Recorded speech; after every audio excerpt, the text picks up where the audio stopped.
Depuis la création de la collectivité territoriale de Guyane, il y a maintenant 5 ans, l'exécutif en place a travaillé avec acharnement afin d'accompagner le développement des communes du centre littoral, qui concentrent les principales activités économiques de Guyane.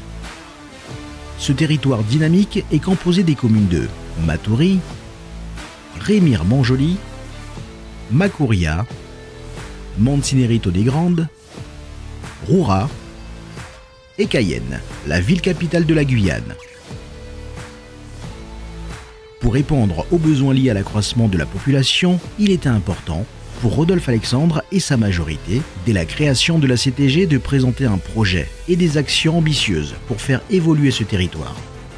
En tant qu'ancien élu du bassin littoral, Rodolphe Alexandre a su aller plus loin dans le travail qu'il avait déjà entrepris à la tête de la CACL et de la mairie de Cayenne. Ainsi, pour ce territoire, plus de 370 millions d'euros ont été inscrits dans le cadre de la programmation pluriannuelle d'investissement afin d'y déployer une stratégie claire et de lancer les chantiers prioritaires qui répondaient aux besoins et aux attentes des populations de ce bassin de vie. Avec la liste unie et engagée pour notre territoire, Rodolphe Alexandre entend bien évidemment aller plus loin en poursuivant les projets déjà bien avancés et en développant d'autres. Premier thème, construction scolaire et éducation. Au cœur des enjeux de développement du territoire guyanais, l'éducation constitue un axe prioritaire.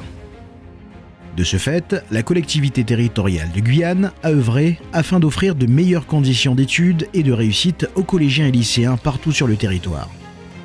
De nombreux établissements ont fait l'objet d'aménagements durant ces 5 dernières années.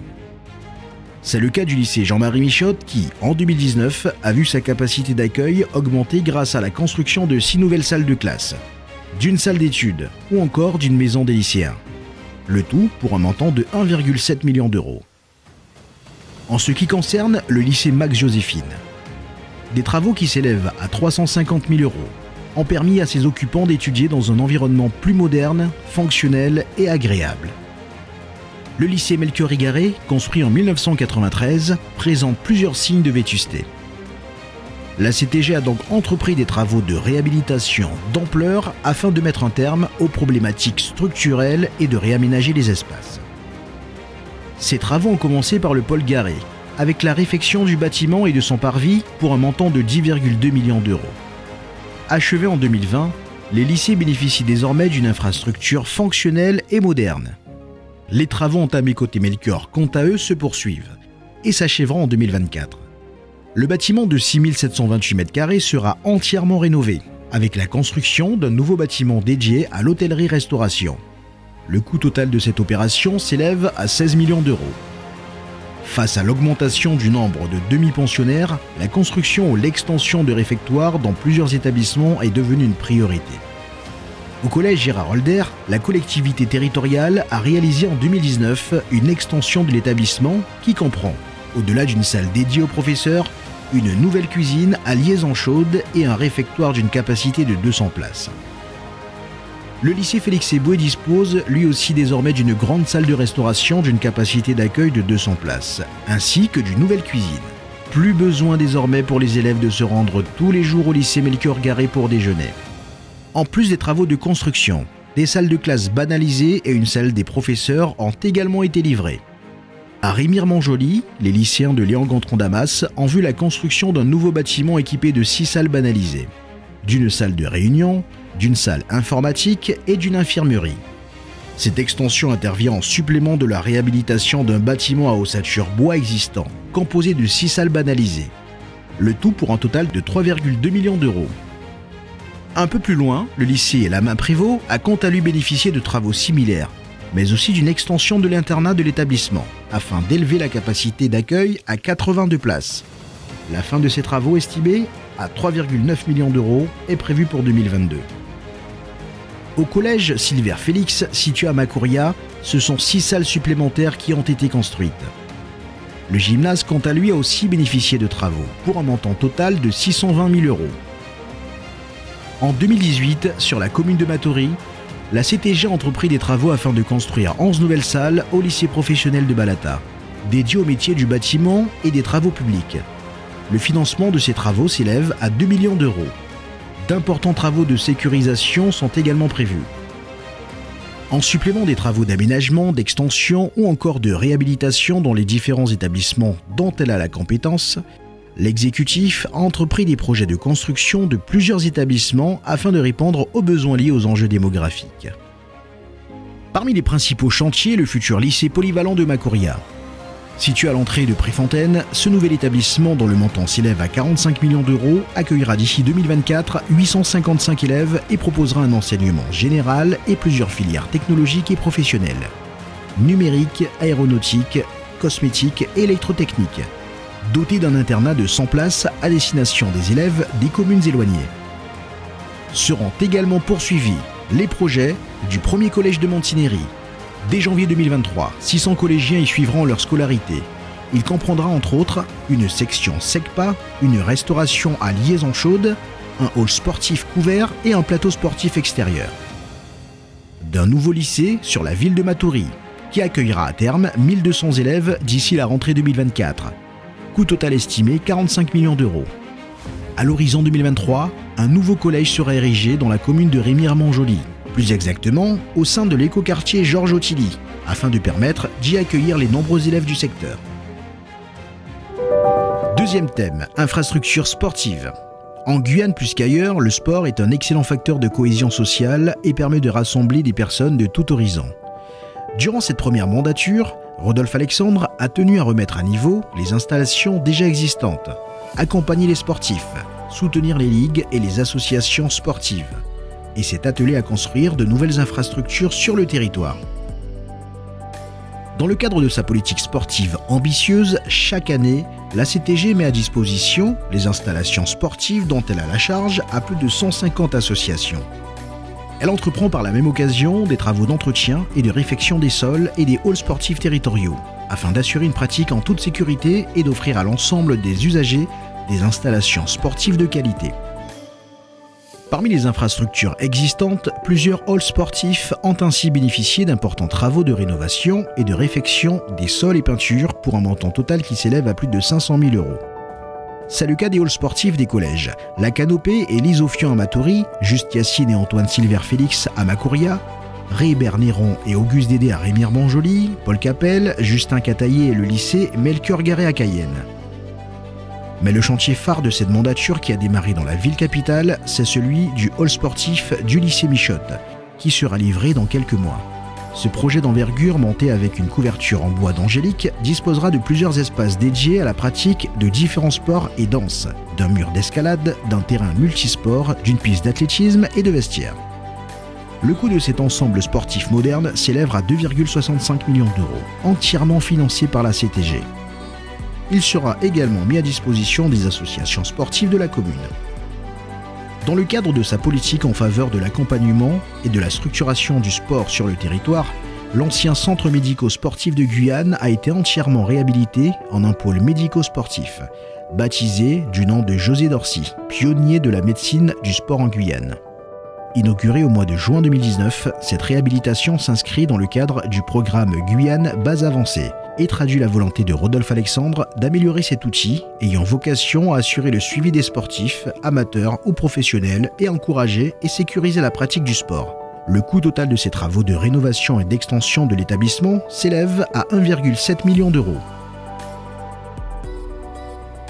Soucieux d'accompagner les sportifs de haut niveau afin de leur permettre d'atteindre leurs objectifs, Rodolphe Alexandre a poursuivi le développement de l'Institut de formation d'accès au sport, IFAS, ouverte en 2015 sous l'ère de la région Guyane. La structure a pour ambition de proposer aux jeunes une politique d'excellence sportive et scolaire, à travers un suivi scolaire rigoureux avec des heures de soutien et d'études obligatoires, un suivi médical et paramédical, une mise à disposition d'installations sportives de qualité, un hébergement en internat et une restauration adaptée. Ainsi, au total, depuis 2015, plus de 300 jeunes, toutes disciplines confondues, ont bénéficié de l'accompagnement de l'IFAS dans le cadre de filières labellisées dans différentes disciplines. Basketball, football, escrime, natation, handball, boxe, athlétisme, karaté ou encore rugby. Forte de cette ambition pour le sport sur le territoire du centre littoral, la liste, unie et engagée pour notre territoire, conduite par Rodolphe Alexandre, a la volonté de réaliser encore de nouveaux projets en matière d'infrastructures sportives.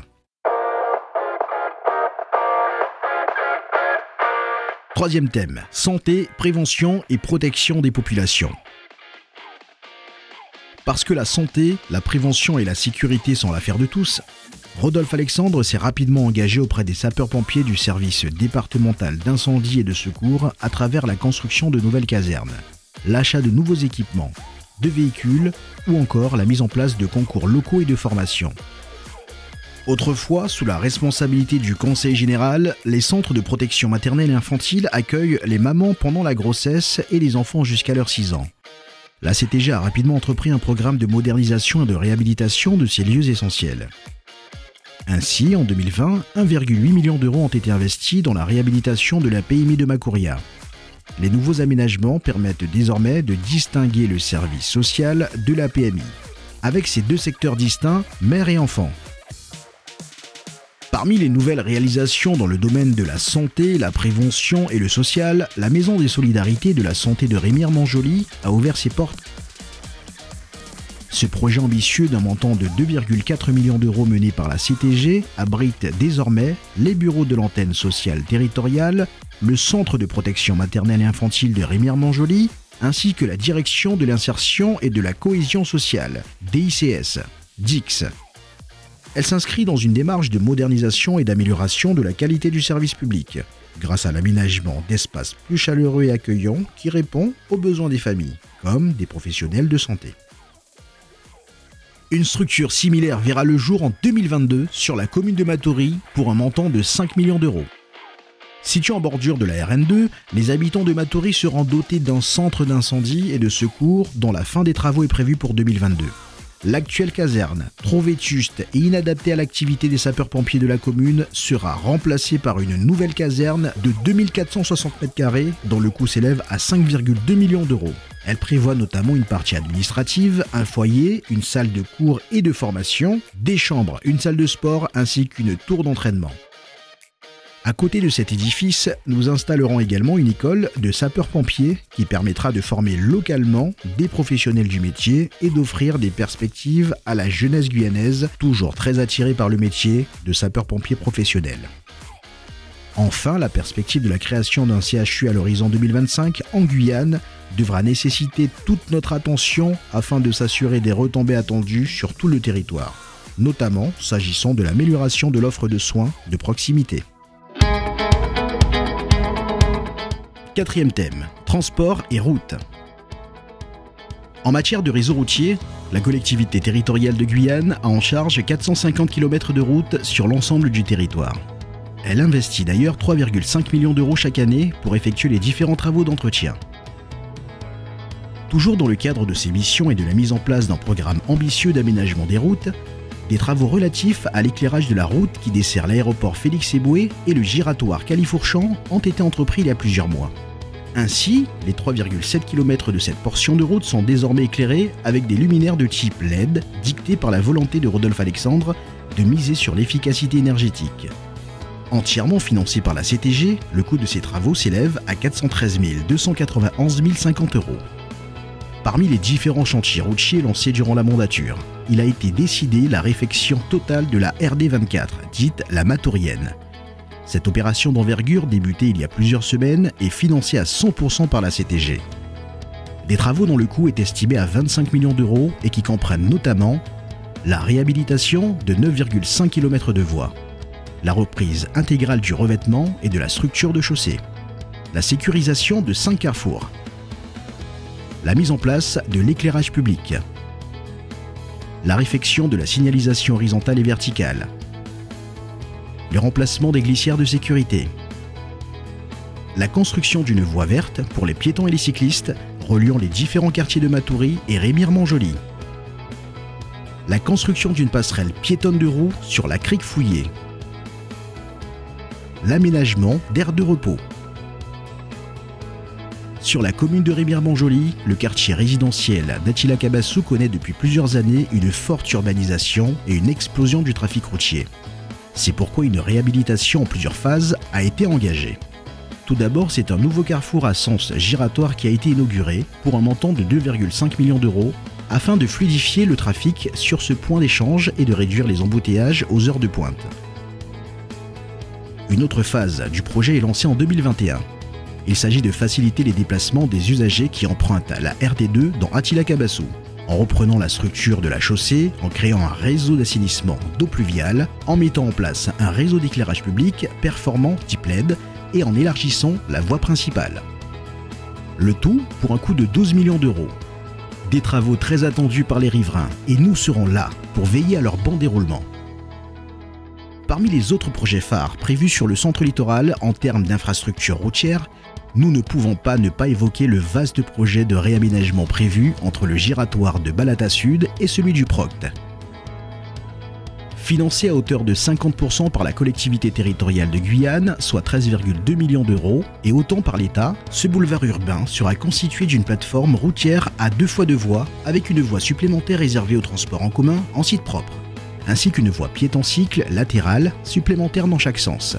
Les carrefours avec les voies de desserte des différents quartiers seront gérés par des feux tricolores. Cet axe routier très fréquenté aux heures de pointe se verra alors fluidifié pour le plus grand bonheur des automobilistes. La problématique des embouteillages que connaît l'axe Kourou-Cayenne, ainsi que l'état d'usure des routes nationales gérées par l'État, font partie des sujets qui nous préoccupent. Le dédoublement du pendule à Rivaux ne doit pas être qu'une étape vers une transformation majeure de nos possibilités de mobilité. C'est pourquoi, dans le cadre des négociations qui seront engagées lors des prochains contrats de convergence et de transformation, nous demanderons la mise en place d'un vaste plan d'investissement routier sur tout le territoire, visant à fluidifier le trafic routier en Guyane et à améliorer aussi bien le confort que la sécurité des routes principales qui desservent le littoral. Éducation, infrastructures sportives, routes, santé, prévention. Sur le territoire du centre littoral, comme vous avez pu le voir, les chantiers sortent de terre les uns après les autres. Une véritable volonté politique de Rodolphe Alexandre qui a tenu à y intervenir fortement ces dernières années. Toute l'équipe de la liste, unie et engagée pour notre territoire, conduite par Rodolphe Alexandre, est prête à poursuivre ce vaste programme d'investissement ambitieux qui s'est mis en place depuis 2016 et à porter de nouveaux projets. Notre programme comprend également des actions qui concernent l'ensemble du territoire et l'ensemble des compétences de la CTG, tant sur l'agriculture, le tourisme, le désenclavement numérique, le développement économique, la promotion des filières comme la pêche, mais aussi la formation professionnelle, l'insertion, la précarité, la jeunesse en danger, le développement durable, la biodiversité et l'action culturelle.